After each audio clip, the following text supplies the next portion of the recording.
نام محمد سے دلوں کو سرور ملتا ہے،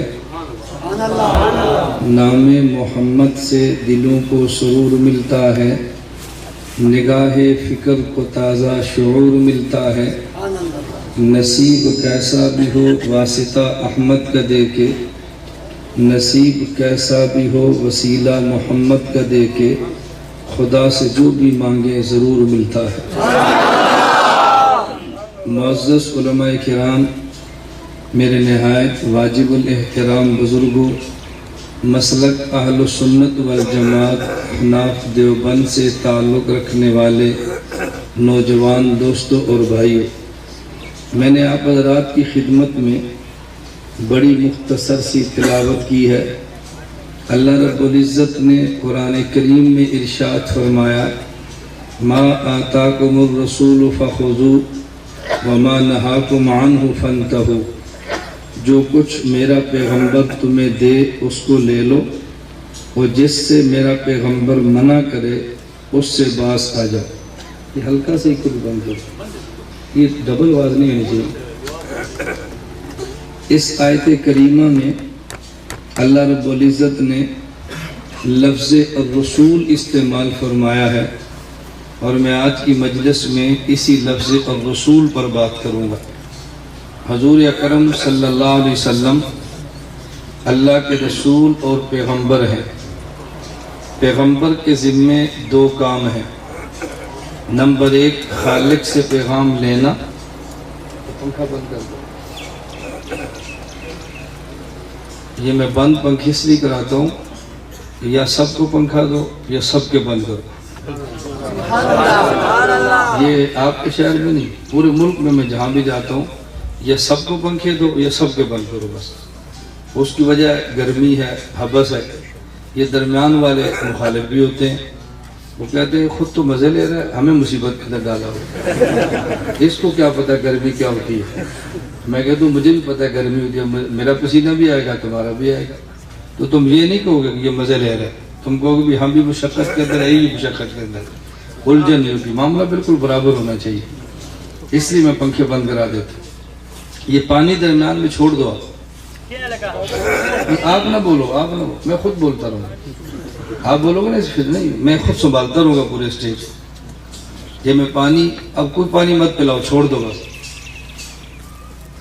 جو شخص بیان کرے اس کا گلا ٹھیک ہونا چاہیے اور اس کو پانی چاہیے، اور جو بیان سنے اس کا کان ٹھیک ہونا چاہیے۔ میرا گلا ٹھیک ہونا چاہیے، تمہارے کان ٹھیک ہونے چاہیے۔ میں پانی پیوں، گلا ٹھیک ہو، اور تم کان صاف کرنے کے لیے کوئی تیرے میلے تلاش کرو۔ میں اس لیے منع کرتا ہوں، میں ہنساتا نہیں ہوں، میرا کوئی مزاج نہیں ہے لطیفے سنانا۔ منع میں اس لیے کرتا ہوں کہ ایک آدمی پانی پیتا ہے، دوسرے کو پیاس نہیں ہوتی پھر بھی مانگتے ہیں، اس لیے پیا تو مجھے بھی دو، تیسرا کہتا ہے مجھے بھی دو۔ بیان کا گھنٹہ گزر جاتا ہے اور ہم پانی میں لڑتے رہتے ہیں۔ اس لیے تھوڑی دیر مشقت برداشت کرو اور توجہ سے دلائل اور عقائد کو سمجھو۔ اتنا لمبا سفر میں نے کیا صرف آپ کو عقیدہ سمجھانے کے لیے۔ پانی جلسہ ختم ہوگا، شربت پیو، ہم بھی کھانا کھائیں گے، آپ کو دیتے ہیں آپ بھی کھاؤ، نہیں دیتے گھر جا کر کھاؤ، لیکن یہ کہ بعد میں سب کچھ کرو۔ ما آتاکم الرسول فخذوہ وما نہاکم عنہ فانتہوا، جو کچھ پیغمبر دے اسے لے لو، اور جس سے پیغمبر منع کرے اس سے باز آ جاؤ۔ اللہ رب العزت نے حضرت محمد صلی اللہ علیہ وسلم کے لیے یہاں لفظ الرسول استعمال فرمایا ہے۔ الرسول رسالت سے بنا ہے، رسالت کا معنی پیغام ہے۔ اب رسول اور پیغمبر کے ذمے دو کام ہیں، خالق سے پیغام لینا اور مخلوق کو پیغام دینا۔ یہ دنیا میں ہر وہ شخص جو پیغام لے کر جائے وہ ایک سے پیغام لیتا ہے اور دوسرے کو پیغام دیتا ہے۔ پیغمبر بھی اللہ سے پیغام لیتا ہے اور مخلوق کو پیغام دیتا ہے۔ پیغام دنیا میں دینے کے دو طریقے ہیں، یہ بنیادی باتیں سمجھیں، اگلی بات پھر آپ کو سمجھ آئی۔ دنیا میں پیغام کے دو طریقے ہیں۔ ایک طریقہ جس کے ذریعے پیغام دینا چاہتے ہیں اس کو پیغام کے لفظ بھی دے دیں اور اپنے پیغام کی مراد بھی دے دیں۔ دوسرا طریقہ پیغام کی مراد دے دیں اور پیغام کے لیے لفظ نہ دیں، بلکہ پیغام لے جانے والا اپنے لفظوں میں آپ کی مراد بیان کرے۔ ہمارے ہاں آج جلسہ ہوا، اس کا اشتہار چھاپ دیا ہے، اب مراد بھی بتائی ہے اور مراد کے لیے الفاظ بھی بتائے ہیں۔ ہمارے ہاں جمعرات کو شب جمعہ کا اجتماع ہوتا ہے، اس میں الفاظ نہیں بتاتے، کوئی کہتا ہے شب جمعہ پہ جانا ہے، کوئی کہتا ہے ہفتہ وار جوڑ پہ جانا ہے، کوئی ہر بندہ اپنے لفظوں میں بات کہتا ہے۔ آپ کے علاقے میں ایک جلسہ ہوتا ہے، ایک مسجد کے امام، چند آئمہ، چند سکول ٹیچر اور چند تاجروں کو جمع کر کے کہتے ہیں ہم نے فلاں مولانا صاحب کو بلایا، عقائد پہ بات کرانا چاہتے ہیں، آپ اپنی مساجد، دکانوں اور سکولوں میں اعلان کروا دیں۔ اب یہ تو بتایا کہ بیان ہوگا، اب کوئی اپنی مسجد میں اعلان کرتا ہے مولانا صاحب آئیں گے، کوئی کہتا ہے خطیب صاحب آئیں گے، کوئی کہتا ہے قاری صاحب آئیں گے، کوئی کہتا ہے عقیدہ بیان ہوگا، کوئی کہتا ہے ایمان کی بات ہوگی، کوئی کہتا ہے اصلاحی خطبہ ہوگا، مقصد سب کا ایک ہی ہے کہ بیان ہوگا۔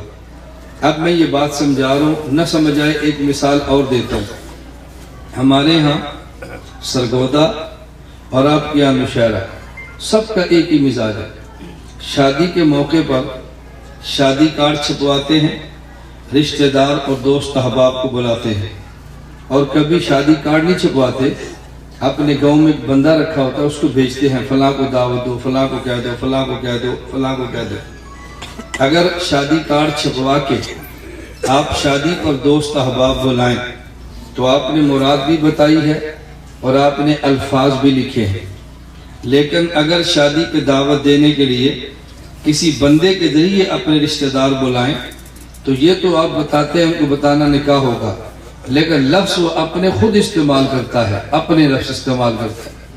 اسی طرح اللہ اپنے پیغمبر کے ذریعے جب امت اور مخلوق کو اپنا پیغام دیتے ہیں، اللہ رب العزت دونوں طریقے استعمال فرماتے ہیں۔ کبھی اللہ پیغام کے لیے مراد بھی دیتے ہیں اور مراد کے الفاظ بھی دیتے ہیں، اور کبھی اللہ پیغمبر کو مراد دیتے ہیں، الفاظ میں پیغمبر کو اختیار دیتے ہیں۔ اب دونوں قسم کا پیغام ہے، ہمیں لفظ سمجھنا۔ اگر پیغام خداوندی میں مراد خدا اور الفاظ خدا ہوں، یہ بھی پیغام خداوندی، اور اگر مداد خدا الفاظ مصطفیٰ ہو، یہ بھی پیغام خداوندی۔